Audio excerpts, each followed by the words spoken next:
Bismillahirrahmanirrahim. Assalamualaikum warahmatullahi wabarakatuh. Kembali lagi di pelajaran geografi. Minggu kemarin kalian sudah membahas tentang konvensi PBB. Saat ini kita akan membahas tentang hasil konvensi PBB tahun 1982. Konvensi PBB tentang Hukum Laut Internasional atau UNCLOS, United Nations Convention of the Law of the Sea tahun 1982. Melahirkan zonasi dalam pengaturan hukum laut yaitu sebagai berikut. Yang pertama, perairan pendalaman internal water. Perairan pendalaman ini bagian negara-negara yang berbatasan dengan selat, dengan teluk, ini yang dihitung. Berarti selat atau teluk tersebut masuk wilayah negara tersebut. Contohnya wilayah Malaysia. Malaysia bertetangga dengan Selat Malaka. Nah, ini berarti kita itu Selat Malaka masuk ke negara Malaysia. Seperti contohnya Selat Sunda. Selat Sunda itu berada di antara Sumatera, Pulau Sumatera dan Pulau Jawa. Berarti Selat Sunda tersebut dimiliki oleh negara Indonesia, bukan negara Australia. Yang kedua, perairan kepulauan archipelagic water. Ini contohnya seperti negara Indonesia. Negara Indonesia adalah negara kepulauan. Berarti kita bisa menentukan batas-batas wilayah perairan kita sendiri karena kita terdiri dari negara kepulauan. Makanya negara Indonesia memiliki pulau-pulau kecil lebih dari 1.600 pulau kecil. Itu masih banyak yang belum diberi nama dan belum diakui sama PBB. Jangan sampai pulau-pulau kecil kita sudah diambil sampai negara asing seperti pulau Pandam di perbatasan dengan Malaysia. Itu sudah menjadi milik negara Malaysia. Yang ketiga yaitu laut teritorial. Laut teritorial adalah batas laut yang ditarik dari garis ujung pulau-pulau atau pantai terluar dengan jarak 12 mil ke lautan bebas. Ini batas laut teritorial ini dihitung dari garis pantai selama sepanjang jaraknya 12 mil ke laut bebas. Itu berarti batas laut teritorial ini khusus untuk negara tersebut.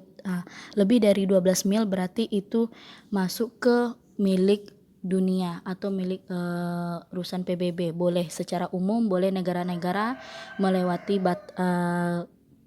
laut bebas tersebut. Yang keempat yaitu zona tambahan. Zona tambahan apabila seperti Indonesia yang memiliki negara kepulauan, ternyata ada pulau lagi yang tidak muncul atau selat atau yang seperti itu. Itu bisa kita menambah jarak luas wilayah kita apabila muncul pulau-pulau yang kecil berdekatan dengan negara kita. Yang kelima, zona ekonomi eksklusif. Zona ekonomi eksklusif yaitu batas laut zona yang berjarak 200 mil dari garis dasar ke arah laut bebas. Ini garis dasar ini dihitung dari zona neritik.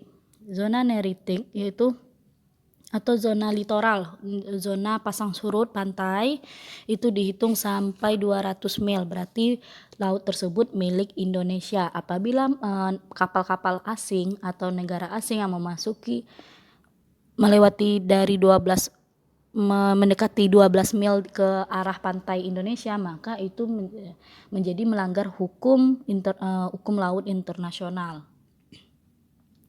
Yaitu yang selanjutnya landasan kontinen. Landasan kontinen adalah merupakan kelanjutan kontinen secara geologi ataupun morfologi. Wilayah ini dihitung dari 200 meter atau lebih yang masih mungkin diselenggarakan eksplorasi atau eksploitasi kekayaan alam. Ini dihitung dari pesisir pantai, perairan bibir pantai atau perairan di wilayah tersebut sampai 200 meter sampai ke laut lepas. Apabila masih ada kekayaan alam seperti ikan, terumbu karang, rumput laut, itu masih menjadi hak milik negara tersebut. Itu bisa diambil, bisa dieksplorasi untuk menambah pendapatan negara. Laut lepas. Laut lepas ini seperti Samudra Pasifik, Samudra Hindia, ini sudah laut lepas. Berarti bisa kita hitung juga apabila sudah tidak ada tidak tetanggaan dengan negara lain, seperti di Samudra Hindia kan kita tidak ada tetangga tuh, tidak ada negara-negara tetangga, bisa kita boleh kita mengeksplorasi wilayah samudra tersebut, mengambil hasil kekayaan alam. Yang terakhir itu kawasan dasar laut internasional. Kawasan dasar laut internasional ini di luar dari zona-zona tambahan tadi itu sudah dimiliki oleh laut internasional. Ini sudah masuk ke hukum PBB, boleh semua negara pun boleh mengeksplorasi semuanya. Batas wilayah Indonesia. Lautan Indonesia memiliki batas sesuai dengan hukum laut UNCLOS atau United Nations Conference of the Law of the Sea. Disebutkan bahwa yang pertama, sebuah negara pantai berhak atas laut teritorial sejauh 12 mil, zona tambahan sejauh 24 mil laut, zona ekonomi eksklusif sejauh 200 mil laut, dan landas kontinen dasar laut sejauh 350 mil laut atau lebih. Inilah Indonesia disetujui sama PBB. Berarti kita ada mendapatkan pertama berhak laut teritorial, zona tambahan, zona ekonomi eksklusif, landasan kontinen, atau laut lepas. Ini berarti ada 5 dari 8 hasil konvensi PBB tersebut, kita ada dapat 5 keputusan yang berhak kita miliki karena kita negara kepulauan. Yang kedua, selain itu diatur juga apa yang dimaksud laut bebas dan laut kawasan. Lebar masing-masing zona diukur dari garis pangkal yang dalam keadaannya merupakan garis pantai saat air surut terendah. Karena negara kita negara kepulauan dan kita berdekatan dengan Samudra Pasifik dan Samudra Hindia, berarti kita bisa menggunakan laut bebas dan laut kawasan. Berdasarkan inventarisasi yang telah dilakukan oleh Dinas Hidrooceanografi di Sidros TNI Angkatan Laut, terdapat 92 pulau terkecil terluar yang berbatasan langsung dengan negara tetangga. Ini yang kemarin tugas yang nomor 2 itu sebutkan pulau-pulau kecil yang berdekatan dengan negara tetangga. Yang pertama akan kita bahas.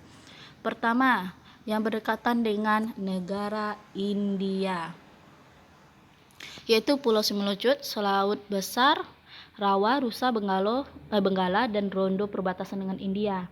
Ini berarti yang di wilayah Indonesia bagian utara. Nah, negara-negara yang berbatasan dengan Pulau Indonesia. Pertama, di bagian utara ada India, Malaysia, Singapura, Thailand, Vietnam, Sri Lanka, dan Filipina. Di bagian timur Indonesia itu berbatasan dengan Timur, Papua Nugini, Samudra Pasifik. Di bagian selatan Indonesia kita berbatasan dengan Australia. Di bagian Indonesia bagian barat itu kita berbatasan dengan Samudra Hindia. Yang kedua, yang B, yaitu kita berbatasan dengan Malaysia. Ada pulau-pulau itu Pulau Sentu, Tongkong, Malang, Baru, Damar, Makai. Bisa kalian baca sendiri. Inilah pulau-pulau yang kecil yang berdekatan dengan negara Malaysia. Yang ketiga yaitu pulau-pulau kecil milik Indonesia yang berdekatan dengan negara Singapura. Setelah itu ada 3 pulau yang berdekatan dengan negara Vietnam.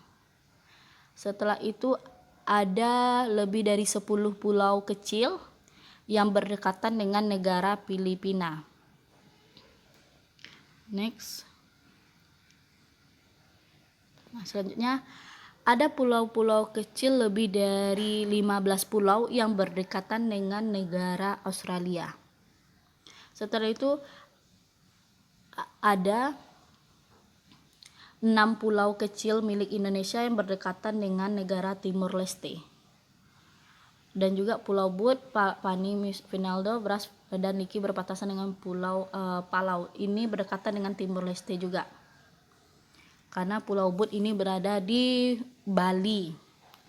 Pulau Laut berbatasan dengan Papua Nugini. Berarti ada satu pulau kecil milik Indonesia yang berdekatan dengan Papua Nugini, bukan Papua Nugini.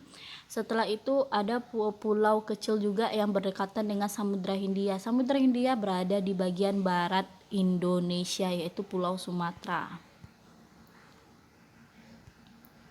Karakteristik wilayah daratan perairan Indonesia. Karakteristik wilayah daratan Indonesia, pertama, adanya jalur pegunungan merupakan kelanjutan dari pegunungan dunia. Itu ada 2 jalur, pertama masuk dari Aceh dan masuk ke Kalimantan. Yang dari Kalimantan nanti menghubungkannya ke Kalimantan adalah Pegunungan Mati, nanti jalurnya sampai ke Jawa Barat. Dari Aceh nanti itu di pinggir pantai di pinggir bagian barat Sumatera sampai ke Bali jalurnya. Makanya kita memiliki jalur gunung api yang aktif apabila di Jawa gempa bumi akibat dari vulkanik, maka di Sumatera akan terasa juga, akan berdampak dengan gunung-gunung di Sumatera.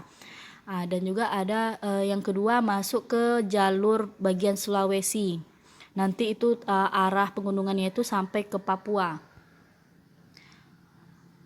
Membentuk rangkaian kepulauan. Karena negara kita adalah negara kepulauan, sebenarnya Pulau Sumatera, Kalimantan, dan Jawa ini adalah satu daratan dahulunya. Karena adanya pencairan es di kutub dan adanya penggerakan muka bumi, maka Kalimantan, Jawa, dan Sumatera seolah-olah pulaunya terpisah. Malahan itu satu daratan dulunya. Membentuk daratan dari hasil proses pengangkatan dasar laut. Contohnya Bali itu sebenarnya tidak ada, Papua sebenarnya dulu tidak ada, itu karena adanya pengangkatan dan perpecahan dari pergerakan lempeng dan pengangkatan dasar laut. Sulawesi juga tuh pengangkatan dasar laut. Membentuk jalur-jalur patahan. Membentuk jalur-jalur patahan, contohnya di Sumatera kita memiliki patahan Semangko. Patahan Semangko kita miliki itu sampai ke Lampung, dari Medan sampai ke Lampung.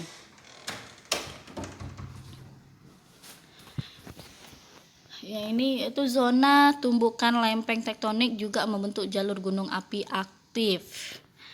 Ini di kelas 1 di semester 1 zona patahan, ada yang kudekat dan dijauhi, konvergensi dan divergensi.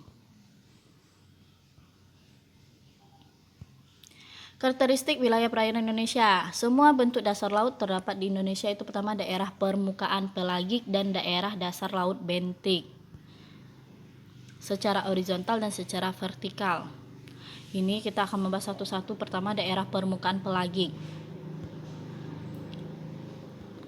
Daerah pelagik yaitu zona neritik dan zona oseanik. Zona neritik ini kita sudah pelajari di kelas 1 di semester 2, yaitu di materi hidrologi, yaitu klasifikasi laut. Apabila kalian sudah menggambar atau menggunakan buku kelas 1, berarti kalian bisa membuka kembali catatan kalian. Di zona neritik ini adalah zona yang sampai 200 meter yang masih tembus cahaya matahari dan masih banyak makhluk hidup atau tumbuh-tumbuhan laut, banyaknya hewan yang bisa hidup di zona neritik. Ini di zona neritik inilah zona perairan terletak di atas paparan benua. Kalau zona oseanik semua perairan terbuka seperti samudra. Kalau zona oseanik semua berarti samudra yang ada di dunia. Samudra di dunia ada 5, yang berdekatan dengan Indonesia ada 2, itu Samudra Hindia dan Samudra Pasifik. Di zona neritik ini, disinilah bentik, yaitu daerah dasar atau zona bentik yang terletak di bawah zona neritik pada paparan benua. Kalau di dalam klasifikasi laut, di bawah zona neritik adalah zona basial atau zona laut dalam yang sudah tidak dapat tembus cahaya matahari.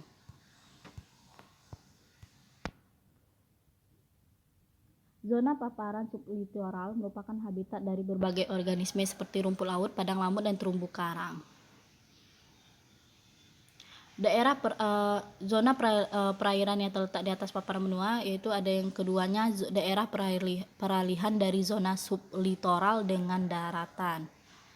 Seperti zona litoral. Zona litoral itu daerah pasang surut. Pasang surut pantai merupakan wilayah pantai yang kaya akan sumber daya hayati seperti mangrove. Apabila yang sudah pergi ke pantai, kalian sudah melihat pasang surut pantai, air pasang air surut di pantai, berarti kalian sudah berada di zona litoral. Berdasarkan daya tembus cahaya matahari terhadap air laut secara dibedakan. Pertama, zona fotik atau epigeologik, yaitu perairan pelagi yang mendapatkan cahaya matahari yang memiliki kedalaman 100 sampai 500 meter.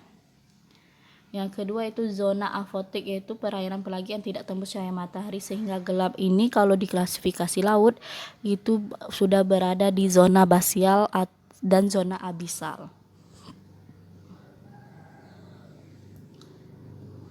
Nah, ini berdasarkan tembus cahaya mataharinya ada zona meso, zona bati, zona abisal, dan zona hadal. Sudah sangat dalam, itu berada di palung laut.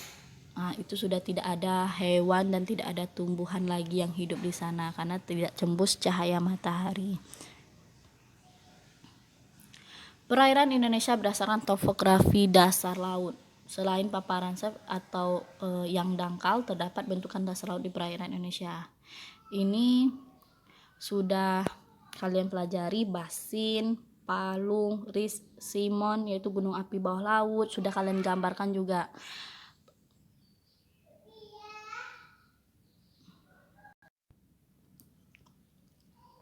Di sini yang basin, palung, ris, simon ini sudah kalian pelajari.